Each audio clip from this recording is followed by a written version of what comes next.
Hello. നമ്മളെല്ലാവരും ഇഷ്ടപ്പെടുന്ന സുരക്ഷിതത്വം തോന്നുന്നൊരിടത്തെക്കുറിച്ചാണ് നമ്മളിന്ന് സംസാരിക്കാൻ പോകുന്നത്. നമ്മുടെ കംഫർട്ട് സോൺ. എന്നാൽ നമ്മളെ സംരക്ഷിക്കുന്നു എന്ന് നമ്മൾ വിശ്വസിക്കുന്ന ഈ സ്ഥലം എങ്ങനെയാണ് നമ്മുടെ ഏറ്റവും വലിയ ശത്രുവായി മാറുന്നത്? വാ, നമുക്കൊന്ന് നോക്കാം. അപ്പോ ഈ ഒരു ചോദ്യം നിങ്ങൾ സ്വയം ചോദിച്ചു നോക്കൂ. നിങ്ങളുടെ സുരക്ഷിതത്വം നിങ്ങളെ പിന്നോട്ട് വലിക്കുന്നുണ്ടോ? എപ്പോഴെങ്കിലും തോന്നിയിട്ടുണ്ടോ ഒരേ സ്ഥലത്ത് തന്നെ ഇങ്ങനെ സ്റ്റക്കായി നിൽക്കുകയാണെന്ന്? ചിലപ്പോ നിങ്ങളെ പിന്നോട്ട് വലിക്കുന്നത് ഈ സേഫ് ആണെന്നുള്ളൊരു തോന്നൽ തന്നെയാവാം. അപ്പോ എന്താണ് ഈ കംഫർട്ട് സോൺ എന്ന് പറയുന്നത്? എന്തുകൊണ്ടാണ് നമ്മളൊക്കെ അതിലേക്ക് ഇങ്ങനെ ഒരു കാന്തം പോലെ ആകർഷിക്കപ്പെടുന്നത്?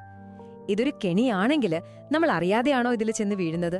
ശരിക്കും പറഞ്ഞാൽ കംഫർട്ട് സോൺ എന്നതൊരു സ്ഥലമല്ല, അതൊരു മാനസികാവസ്ഥയാണ്. അവിടെയെല്ലാം നമുക്ക് പരിചിതമാണ്, അല്ലേ?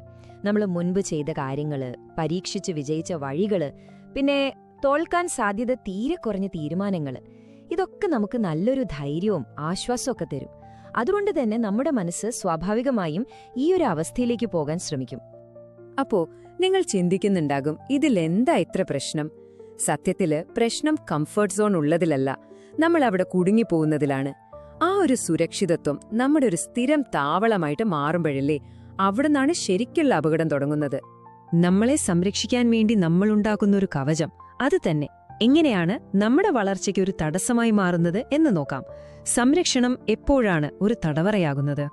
തുടക്കത്തില് ഈ കംഫർട്ട് സോൺ എന്ന് പറയുന്നത് നമ്മളെ സംരക്ഷിക്കുന്ന ഒരു പരിച പോലെയാണ്, ശരിയാണ്. പക്ഷേ കാലം പോകുന്തോറും അതേ പരിച നമ്മളെ മുന്നോട്ടു പോകാൻ സമ്മതിക്കാത്ത ഒരു വലിയ ഭിത്തിയായിട്ട് മാറും. നമ്മൾ വിചാരിക്കുന്ന സംരക്ഷണം അതൊരു തടവറയായി മാറുന്നൊരവസ്ഥ. ഇതാണ് നമ്മൾ കൊടുക്കേണ്ടി വരുന്ന വില. കംഫർട്ട് സോണിൽ നിൽക്കുമ്പോഴേ നമുക്കൊരു സ്റ്റെബിലിറ്റി ഉണ്ടാകും, സമ്മതിച്ചു. പക്ഷേ മുന്നേറ്റമുണ്ടാവില്ല. നല്ല സുരക്ഷയുണ്ടാകും, പക്ഷേ പുരോഗതിയുണ്ടാവില്ല. അപ്പൊ ചോദ്യം ഇതാണ്: ഈയൊരു നിശ്ചലാവസ്ഥയ്ക്ക് വേണ്ടി നമ്മുടെ വളർച്ചയെ ബലി കൊടുക്കാൻ നമ്മൾ തയ്യാറാണോ?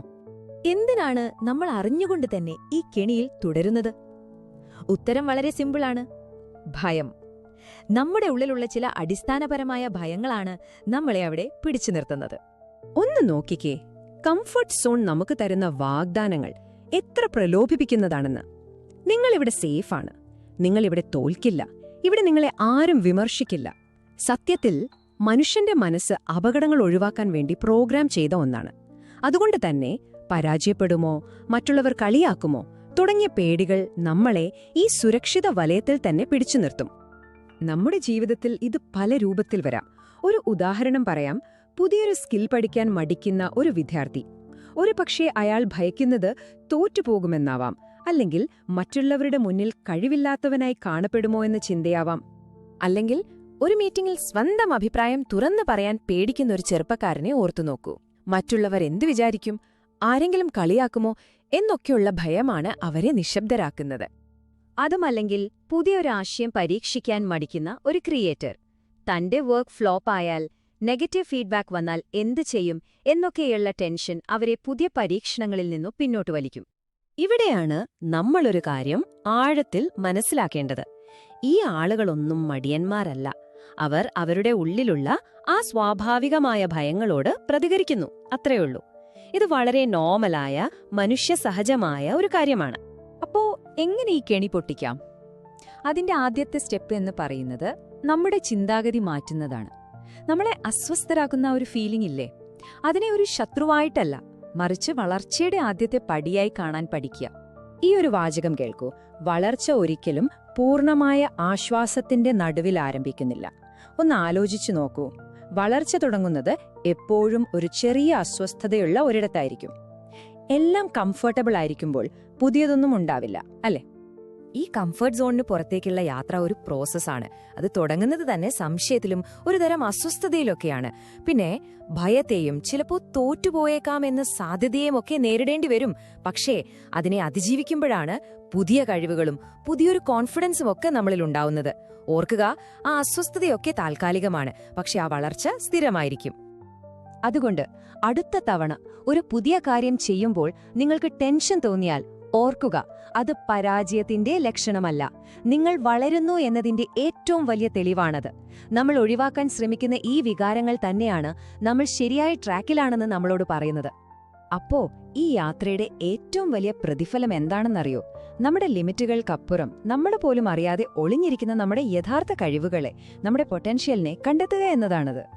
ഒരു കാര്യം ഞാൻ വ്യക്തമാക്കട്ടെ. കംഫർട്ട് സോൺ വിടുക എന്ന് പറഞ്ഞാൽ എല്ലാം ഉപേക്ഷിച്ച് ഉത്തരവാദിത്തമില്ലാതെ റിസ്കുകൾ എടുക്കുക എന്നല്ല അതിന്റെ അർത്ഥം. ഒരിക്കലുമല്ല. മറിച്ച് നമ്മുടെ വളർച്ചയ്ക്ക് വേണ്ടി ഒരു ചെറിയ അസൗകര്യം സ്വീകരിക്കാനുള്ള ഒരു ബോധപൂർവമായ, ധീരമായ തീരുമാനമാണത്. യഥാർത്ഥ ധൈര്യമെന്ന് പറഞ്ഞാൽ ഭയമില്ലാത്തൊരവസ്ഥയല്ല. ഭയം സ്വാഭാവികമാണ്, അതെല്ലാവർക്കും ഉണ്ടാകും. പക്ഷേ ആ ഭയം ഉണ്ടായിരുന്നിട്ടും മുന്നോട്ടൊരു ചുവട് വെക്കാൻ തീരുമാനിക്കുന്നില്ലേ, അതാണ് ശരിക്കുള്ള ധൈര്യം. ഈ മാറ്റമൊന്നും ഒറ്റ രാത്രി കൊണ്ട് സംഭവിക്കണമെന്നില്ല, വലിയൊരു ചാട്ടം ചാടണമെന്നുമില്ല. പക്ഷെ ഓരോ ദിവസവും ആ കംഫർട്ട് സോണിന്റെ അതിരിൽ നിന്ന് പുറത്തേക്ക് വെക്കുന്ന ഓരോ ചെറിയ സ്റ്റെപ്പും, അതെ, ആ ചെറിയ ചുവടുകൾ കൂടിച്ചേർന്ന് നമ്മുടെ ജീവിതം തന്നെ മാറ്റിമറിക്കുന്ന വലിയൊരു മാറ്റത്തിന് കാരണമാകും. അപ്പോ ഇതാണ് നമ്മുടെ മുന്നിലുള്ള തെരഞ്ഞെടുപ്പ്. നിങ്ങളുടെ കംഫർട്ട് സോൺ നിങ്ങളെ സംരക്ഷിക്കും, അതിലൊരു സംശയവുമില്ല. പക്ഷെ നിങ്ങളുടെ വളർച്ച, നിങ്ങളുടെ കഴിവുകളുടെ ഒരു പുതിയ ലോകം, നിങ്ങളുടെ യഥാർത്ഥ പൊട്ടൻഷ്യൽ, ഇതെല്ലാം കിടക്കുന്നത് ആ സുരക്ഷിതത്വത്തിന്റെ അതിർത്തിക്കപ്പുറത്താണ്. ഈ ഒരു വിശകലനം അവസാനിപ്പിക്കുമ്പോൾ ഒരു ചോദ്യം ഞാൻ നിങ്ങൾക്ക് വിട്ടുതരികയാണ്. ഒരു നിമിഷം ആലോചിച്ചു നോക്കൂ. നിങ്ങളുടെ കംഫർട്ട് സോണിന്റെ അതിർത്തി എവിടെയാണ്? ആ അതിർത്തി ഒന്ന് ഭേദിച്ചാൽ എന്തൊക്കെ അത്ഭുതങ്ങളായിരിക്കും നിങ്ങളെ കാത്തിരിക്കുന്നത്?